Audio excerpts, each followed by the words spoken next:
Nos acompaña hoy el ingeniero Cristian Larroulet, chileno. Es ingeniero en comercio y es además máster en economía por Chicago.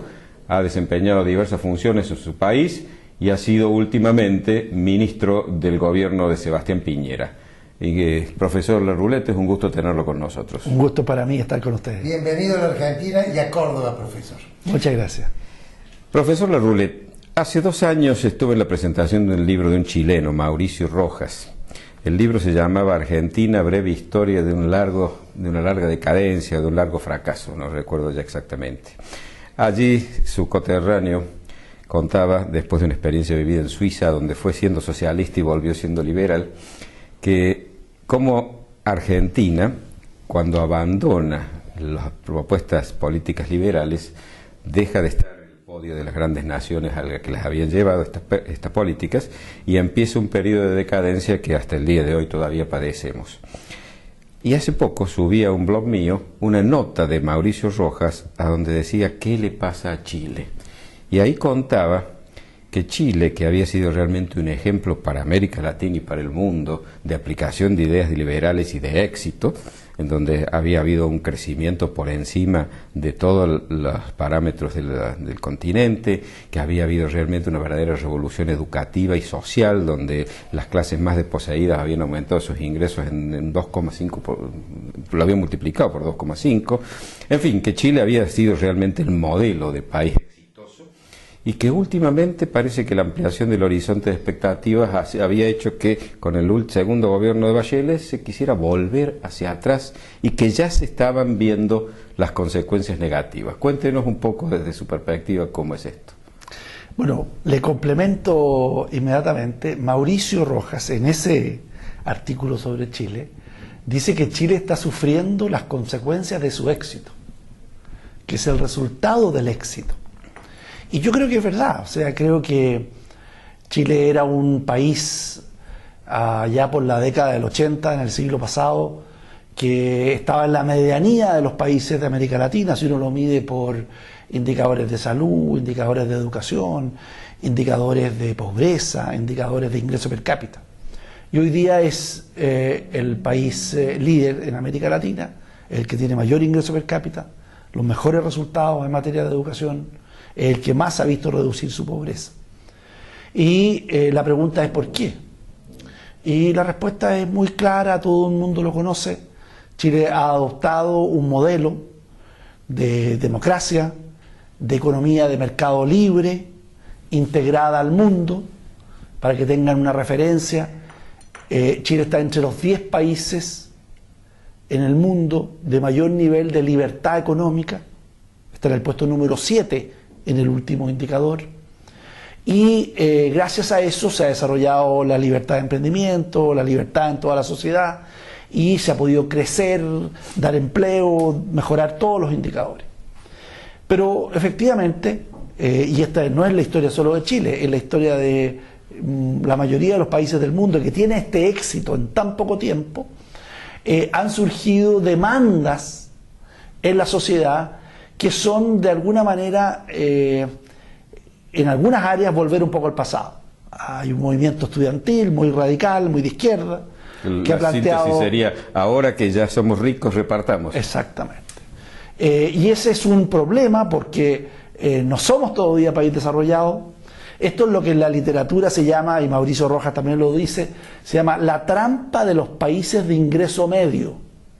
Que teniendo ingreso medio, creen algunos sectores de la sociedad que están en un país rico y por lo tanto exigen demandas que son imposibles de satisfacer, porque si se satisfacieran el país quebraría. Algo parecido le pasó a Argentina en el siglo pasado y no ha podido salir de esa situación. Entonces estamos hoy día en una situación en Chile compleja respecto a esa materia. Pero quiero decirle, yo lo veo con optimismo. Y usted se dirá, ¿por qué? Porque la sociedad chilena está reaccionando. Fíjese que el gobierno ha planteado una reforma tributaria, que es una reforma tributaria muy contra el emprendimiento, muy contra la pequeña y mediana empresa. Bueno, y se ha revelado la sociedad. Y tenemos hoy día un dirigente joven que nadie conocía, que se llama Juan Pablo Suet, que dirige y preside la Asociación de Emprendedores de Chile. Y que se ha movilizado, y eso ha llevado al gobierno a repensar su reforma tributaria y a bajarle los impuestos a las pequeñas y medianas empresas. Hay una reforma educacional en marcha que afecta a los establecimientos escolares privados. Se ha revelado a los padres. Ha sido un poco la bandera de la campaña electoral de Michelle Bachelet, esa reforma educativa. Esa reforma, por supuesto, pero ya está en implementación y se han hecho las primeras propuestas de ley. ¿Qué ha ocurrido? Los padres de familia se han revelado contra esto. ¿Por qué? Porque también hay una parte sustancial de la sociedad que no quiere volver al pasado. Profesor, permítame empezar un poco más atrás, para aprender nosotros, ¿cierto? Nosotros los escuchamos a ustedes con mucho interés porque nos interesa Chile, pero también queremos aprender nosotros. Permítame empezar con el gobierno socialista de Allende, que cae casi en la hiperinflación. No casi, en la hiperinflación. El gobierno, de alguna manera, de Pinochet, que es un gobierno de un dictador de extrema derecha, pero que consigue el milagro chileno. Cuando se va este hombre y viene la democracia continúa durante, creo que 4 presidentes, o 5 ahora, no recuerdo bien, continúa más o menos con estos planes de Estado. Acá hay un acompañamiento cultural que no existía en la época de Allende. ¿Cómo se da esa metamorfosis para que el gobierno democrático, que está en contra de los accionarios de Pinochet, conserve el lineamiento económico? Situación que aquí no se dio en ninguno de los pasos. Bueno, yo creo que hay 2 razones. La primera es que los países y las sociedades aprenden.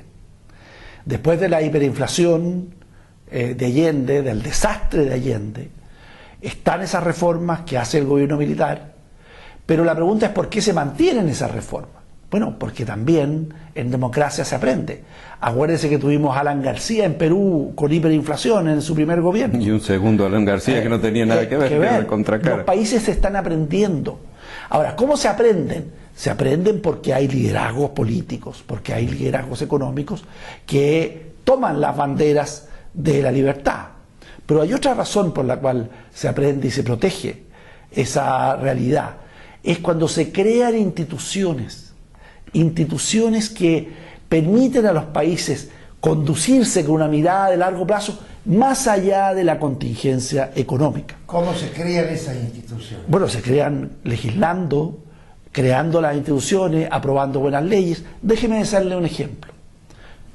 En los gobiernos, por ejemplo, del presidente Ricardo Lagos. El presidente Ricardo Lagos es el tercer presidente de la coalición de centro-izquierda en Chile. Me olvidaba de Frey. Socialista. Todos ellos, ¿no? El presidente Ricardo Lagos firmó el acuerdo de libre comercio con Estados Unidos. Claro. El presidente Ricardo Lagos introdujo las concesiones en la infraestructura pública. Las principales carreteras, usted sabe, pasa por Santiago, las principales autopistas son todas concesiones privadas. ¿Quién hizo eso? El presidente Lagos. Y así podría seguirle dando ejemplos de avances institucionales que no fueron solo del gobierno de Pinochet, sino que también de los gobiernos de centro izquierda. ¿Para qué decir el gobierno del presidente Sebastián Piñera? El gobierno del presidente Sebastián Piñera hizo reformas institucionales, por ejemplo, en favor del emprendimiento, sustanciales. Hoy día Chile es un modelo en el mundo respecto a una cultura emprendedora. ¿Cómo?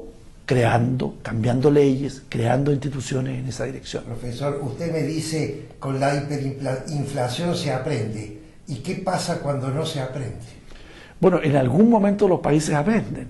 El problema es que mientras no se aprende, la sociedad, los más pobres, pagan un costo muy alto. Los trabajadores. Usted sabe que con la hiperinflación, quienes más pierden son los trabajadores. Absolutamente, los que tienen ingresos fijos. Exactamente. Entonces, ese aprendizaje es el que yo creo que tiene que existir también en Argentina. Ustedes están viviendo un momento muy difícil hoy día con el tema del default. Hay otros países de América Latina. Piense usted Brasil, que también tuvo problemas similares. Piense usted en Perú, que también tuvo problemas similares. Esos países aprendieron. ¿Se de puede que vivir en default permanentemente? no, por supuesto que no. Porque Es usted, imposible. en el mundo de hoy, y esto es de nuevo otra lección de Chile, Chile, si hay alguna de sus políticas e instituciones fundamentales, es la apertura al mundo. Piense usted que Chile debe ser uno de los 5 países con menor arancel aduanero.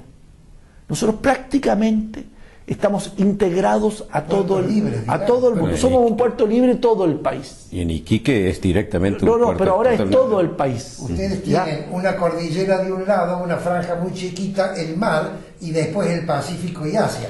Nosotros somos nuestros principales socios. Nosotros somos socios del mundo, para que tenga una referencia. En nuestro comercio, Asia es como el 45%, América y Europa eso es todo el resto. O sea, somos socios del mundo hoy día, abriéndonos. Pero no solamente hay que abrirse en los bienes, hay que abrirse en los capitales. Porque como somos países más pobres, necesitamos inversión, necesitamos ahorro, tenemos que abrirnos a los capitales. Y nadie se puede abrir si no paga las deudas. Por supuesto. Ahora hay una cosa que me parece que puede ser un denominador común de todos los países que usted ha puesto como ejemplo de esa transición, de ese aprendizaje. En todos ellos, los gobiernos llamados de izquierda, yo no suelo usar los términos de izquierda y derecha porque para mí revelan una especie de hemiplegia. Está medio obsoleto hoy día, y no dicen nada porque de derecha era Hitler y de derecha es Piñera y hay un abismo entre ambos. Lo mismo La mayor hace cercanía es entre el comunismo y el nazismo. Claro, Acuérdese para colmo, acuérdese además. que hace una semana atrás se recordó la firma del acuerdo entre los nazis y los comunistas en Rusia. rusos, claro. Sí, había un poeta argentino, Armando Tejada Gómez, que decía: siendo el mundo redondo se aconseja no situarse a la izquierda de la izquierda, pues por ese camino el distraído puede encontrarse un día a la derecha. Pero volviendo a lo que le decía, me da la impresión de que la llamada izquierda en todos esos países ha aprendido, es una izquierda sensata. La izquierda chilena, una coalición a donde interviene hasta el Partido Comunista, ha sido sensata, ha sabido aprender la lección de los buenos éxitos y de los buenos programas. Lo ha aprendido Alan García él mismo, en Perú, en su segundo gobierno es la contracara del primero, lo han aprendido los del Partido Socialista de los Trabajadores en Brasil, lo ha aprendido un hombre que ha sido guerrillero como Mujica en Uruguay, ni que hablar de Tabaré Vázquez, que es también del Frente Amplio. Es decir, quizás la tragedia argentina es que la izquierda nuestra es una izquierda absolutamente irresponsable, es una izquierda ideologizada que no le interesa realmente el sentido práctico, sino seguir alimentando unas ideas que ya obviamente están herrumbradas por todos lados. Claro, mire, aquí lo que ha pasado en América Latina es que se creyó en la ilusión del socialismo del siglo XXI de Chávez. Entonces muchos países, Argentina se acercó mucho, Ecuador también, Bolivia, han creído que ese es el modelo. Y desgraciadamente se ha cometido un error gigantesco. Usted ve hoy día el drama que hay en Venezuela. O sea, es realmente la violación de los derechos humanos que está ocurriendo.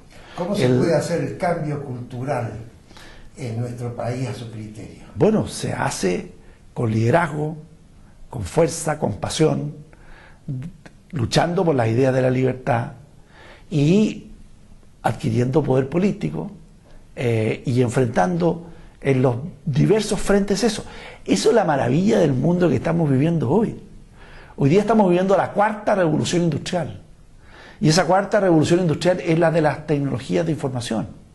Fíjese usted que a través de Twitter tiene la opción de comunicar, a través de las redes sociales la opción de organizarse, tiene la influencia a través de los medios de comunicación. O sea, hoy día la opción para influir en la sociedad, para formar opinión, es gigantesca. Entonces ahí hay una oportunidad maravillosa. De todas maneras, siempre es más apetecible para las masas la propuesta de izquierda, que es una propuesta de distribución. Es decir, usted va a prosperar no en función de su propio esfuerzo, sino por la generosidad del gobierno. Es decir, este mal llamado estado de bienestar, el nombre me parece inapropiado, porque todos queremos un estado de bienestar. Este es el estado repartidor de bienestar, que es realmente dramático, porque entonces anula la iniciativa de cada cual para poder propender a su propio bienestar con su esfuerzo y su trabajo. En lugar de darle trabajo, le reparte. Y eso Ahora, en la eso tiene un Argentina es límite. grave. Eso, sin embargo, tiene un límite. Tiene el límite cuando se deja de dar oportunidades de trabajo. Y cuando se acaba la Cuando se plata. acaban las oportunidades de progreso. Claro. Entonces, ahí es donde nosotros tenemos que estar presentes con una agenda, con nuestras ideas. Y ese es el caso chileno. El caso chileno es ilustrativo de esto. Cada vez que ha habido una postura contraria a la libertad, contraria al emprendimiento, contraria al esfuerzo personal de progreso, al esfuerzo de educarse, ha surgido una fracción de la sociedad en contra de eso. Entonces, la principal recomendación es que las políticas para progresar ya se conocen. Lo que se necesita es actuar en política, opinar en política. Y eso es un poco el llamado que hoy día tiene que hacerse a los argentinos. Ustedes tienen elecciones muy pronto, hay que prepararse para ellas. Ustedes tienen que trabajar con la gente que hace opinión, que quiere entrar en política, porque este país se merece mucho, mucho, mucho más de lo que ha ocurrido en el último tiempo. ¿Ustedes ven a la Argentina con desconcierto, con preocupación, con tristeza o con esperanza? Yo diría con tristeza y esperanza. Tristeza porque este era uno de los 10 países más ricos del mundo a principios del siglo pasado, y hoy día ha perdido posiciones. Y con esperanza porque creo que los países reaccionan, los países y las sociedades reaccionan, y creo que es el caso de la oportunidad que tiene Argentina hoy día. No, su optimismo es contagioso. Yo estaba pensando al analizar la comparación entre lo que ocurrió en Chile y en otros países y lo que ocurre en Argentina. Estaba pensando que un elemento que puede haber sido decisivo es que la dictadura chilena, que bien fue cruel, sin embargo fue exitosa en lo económico. Entonces eso dejó ver que la parte económica no había que cambiarla, había que seguir porque el rumbo estaba trazado y era exitoso.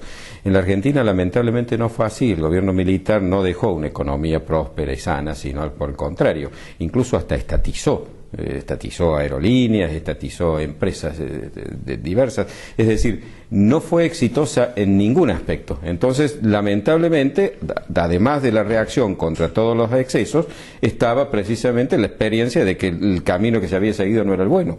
Así es. Bueno, ese es el caso de nuevo ahora. Ahora también se han dado cuenta que el camino que han seguido durante estos años no es el bueno, están en una situación de default. Yo creo que aquí hay una regla de sentido común, que estoy seguro que los televidentes lo van a entender. Usted no confía en alguien que no paga sus deudas, ¿no es cierto? Sí. Y no opera más con esa persona. Y entonces no opera más con esa persona. Entonces es razonable y se da cuenta la sociedad que eso es malo, y por lo tanto hay que cambiar a esas personas que hacen una cosa tan delicada como el no pagar sus deudas, no cumplir sus compromisos. Una pregunta al economista ahora. ¿Usted cree que en una situación de recesión y de alta inflación, la solución que da un gobierno de aumentar el gasto público para que aumente el consumo, que va a aumentar la venta, que va a aumentar la producción, es atinada? No, es una muy mala solución. Cuando usted tiene los niveles de inflación que tiene Argentina, usted genera un problema de confianza, y por lo tanto, por más que usted aumente el gasto público, el gasto privado no va a aumentar. Porque la gente ve esta situación de inflación, ve esta reacción y dice, no, yo frente a esto, prudencia, calma, guardo mis recursos, espero mejores tiempos para gastar, para invertir. En consecuencia, es una mala política. Tiene usted que corregir el fondo del problema. ¿Por qué tiene usted inflación? Porque usted está financiando un déficit fiscal con emisión monetaria. Y por lo tanto, ahí tiene que actuar. Tiene que corregir esa situación de déficit fiscal, y ahí va a poder superar el problema de la inflación. Profesor, se nos ha acabado el tiempo, lamentablemente.